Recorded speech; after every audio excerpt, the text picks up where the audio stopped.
Welcome back to KVNU's For the People. It's obviously on everyone's minds and dominating most of our thoughts and discussions these days, COVID-19 and the pandemic. But there is an election on here in Utah on multiple fronts.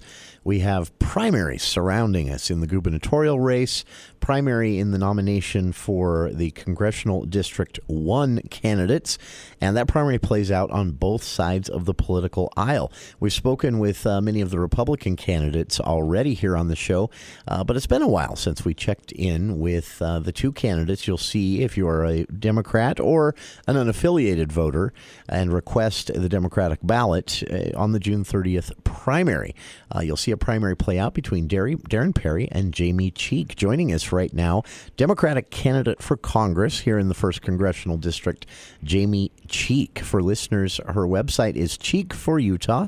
That is CHEEK. Cheek for Utah. You can also find her on Facebook. Simply search there on Facebook for the Jamie Cheek for Congress campaign. I've linked to both on our Facebook page, by the way, if that's easier for you. And Jamie, appreciate taking some time for us today. Primaries are rare here in northern Utah for Democrats. It's been, I think, almost a decade since we've seen one. Tell us, how's it going so far? Well, it's very exciting to be qualifying for a primary. As you know, the Democrats got all their seats in the other three races, so this is kind of the last chance for Democrats to have a say in who's going to represent them. So I'm really excited to participate. And we actually did have a primary in 2018 for CD1. That's right. So we're going to just do that again. I had forgotten that. I'm sorry. Yes, I was thinking way back to the I can't even remember his name, Ryan Comby days, 2010. But yeah, that was just 2018. I forgot. Primaries are great. I love primaries because they're good for parties, I think, because give parties a chance to refine what they're all about. But they also, I think, serve a great purpose of reminding people to vote, to participate in this. Mm-hmm. And Jamie, so had you planned all along for a primary and hit the ground running, or has it taken some time to build up and come up with a primary strategy heading into June 30th? Yeah, well, so we've been running since September. Yeah. So we've kind of been ready to go since the beginning. As you know, Darren also qualified for the primary, and he announced in February. So he's probably got a little bit more work cut out for him. But we have a great team. Probably the bigger disruptor was switching to an online format because of COVID-19. But my team is doing a really great job. We have a great social media presence. We have a wonderful website, which we recently just updated. So if you've seen it before, you should check it out again. And really, I agree with you that primaries are a great opportunity. We go from people making a decision at convention to over 12,000 people who generally always vote in the primary. So it's a real opportunity to meet most of the voters who are going to be with us in November. The website, again, cheekforutah.com, CHEEK, cheekforutah.com. And Jamie, I do have to give you a thumbs up for this website. Not only in this, as you mentioned, all the campaigning is online these days, and that's probably not going to change much, if at all, between now and June 30th when the ballots are due. And this is going to be an all-mail primary for both the mail-in balloting only for both Democrats and Republicans here in northern Utah. And the website is amazing. I think this might be the coolest website I've seen from a candidate. So hats off for that. Yay. Thank you, Blake and Ben. That's right. It's always good to have people good at that on the campaign. You talk about some important things here. One specific part of your website stood out to me, your positions page, basically, and under the title of Rebuilding the American Dream, you touch on something that's really at the forefront of national and statewide discussions right now. In this pandemic, we've seen different businesses and different sectors of the economy affected very differently, but it is definitely hitting the, quote, gig economy the worst. In fact, Airbnb is saying they might not make it. Uber looking at the same type of problems. They can't operate in a situation like this, and that leaves their employees without health care, without pay. And we've been promised that this was the future of the American economy, and yet a virus comes along and the entire gig economy implodes. You talk about that on your website. You said that this is something we need to tackle as a state. Mm-hmm. Yeah. So I think one of the things that's most important, that one of the most important lessons we can take away from this pandemic that we're experiencing is that we need to do more for everyone. It is showing and exposing the cracks of our society. We are the only country where millions of people lost their jobs, but also millions of people lost their health care. And that shouldn't be happening in the greatest place in the world, you know? And so we need to be doing more to be taking care of our citizens. And I think that starts with accessible and affordable health care as well as like an actual living wage. I think, you know, the House already passed the minimum wage up to $15, and it kind of died on Mitch McConnell's desk. And I think we just need to be the voices to have these conversations, because it's the people in the gig economy. It's the people who are on the front lines, our essential workers who are facing the brunt of this crisis.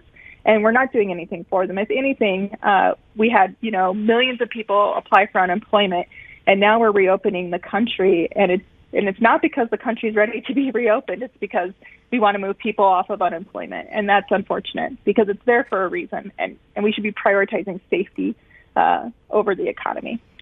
It was interesting to me, Jamie, to see out of Mitt Romney's own mouth an idea along these lines proposed this week. Romney proposing a temporary pay hike for frontline workers, as he called it, essential workers that have basically been keeping the country going the last couple of months. That grocery store clerks, healthcare workers, nurses, anyone who couldn't work from home and is basically right at the forefront of all of this as we weather this pandemic. He suggested a temporary, I think, 2-month, $12 an hour increase to their pay, and said he's talking about it like hazard pay. You're saying why not just do that permanently, right? Is that a fair way to characterize your position? Yeah, so this is probably the second thing I've agreed with Romney on, you know, also his impeachment vote, so thanks. But also, I think, you know, why do we have a minimum wage? We have a minimum wage because that's supposed to be the wage that people can live off of. $7.25 is no longer a livable wage. And so kudos to Romney for seeing, Senator Romney, for seeing that there's a need. But it's not just the essential workers, it's everyone that needs to have a livable wage of at least $15 an hour. And I'm totally fine with adding hazard pay on top of that $15. You know, I'm fortunate enough that my job was able to add an element of telecommuting, so I get to kind of be in that safety space. But so many, you know, millions of our workers don't have that opportunity. And so we need to be rewarding them for taking that risk. Speaking again with Jamie Cheek, Democratic candidate for Congress here in Utah's 1st Congressional District. She will square off in a primary on, technically, June 30th, but this is an all-by-mail-in balloting primary, as all of them will be here in Utah. June 30th is the deadline, though, for mailing. Actually, it would be the day before. You're going to see those ballots a lot sooner than that, so we're hoping everyone is plugged in and paying attention, getting to know these candidates.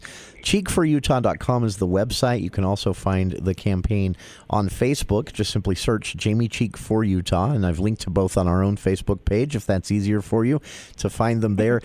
Jamie, last question here for you. In this, you know, strange time we find ourselves in, you've mentioned it a bit here. Every candidate we've spoken with has mentioned it. Impossible to do the traditional campaigning events out there. Town halls are all online. It is door-to-door canvassing, not an option right now, and may possibly not be an option into June. How can people get out and connect with your campaign and meet you? Yeah, so I think there's two parts to a voter, right? The first is that they want to make sure that the person that they're voting for can do the job. And I think, you know, between our website, the town hall that we got to do with the UDP, and some of the other interviews that I've gotten to do, I'm knowledgeable on the subject. I feel like I could be a good representative. I'm ready day one. You know, I've been working with the state for 7 years. But I think the other part is they want to be able to like their representative. They want to be able to, go have lunch or have a beer. And so that's the part we're missing out on. And so one of the things that we're doing is we're trying to do several podcasts. So, look on our website. We'll have those up there. But also we are starting to do what we're going to call pop-ups.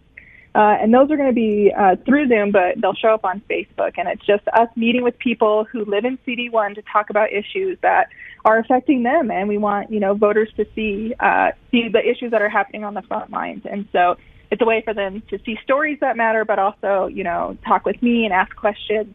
So it can kind of give that personal side to the candidate that you're right, we can't do now in town halls or door knocking. Very nice.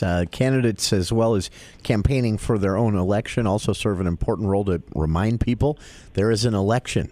So plug in if you can. Be a part of these pop-up events. Find out about more online events that you can plug in with now for the Cheek campaign. And if we're able to, maybe we can do some in-person stuff right before, but we'll have to wait and see on that. We'll hear from the governor, I'm sure, mid-June, whether or not that's going to be possible. The primary is June 30th. The ballots will go out weeks before that, and you can find out more about our guest here, Jamie Cheek, candidate for Congress here in the 1st Congressional District. Again, Jamie Cheek for Utah on Facebook or cheekforutah.com to visit the website, which really is impressive. And Jamie, appreciate taking some time for KVNU today. Absolutely. Thanks for having me on again, Jason. It's always a pleasure. A pleasure to speak with you.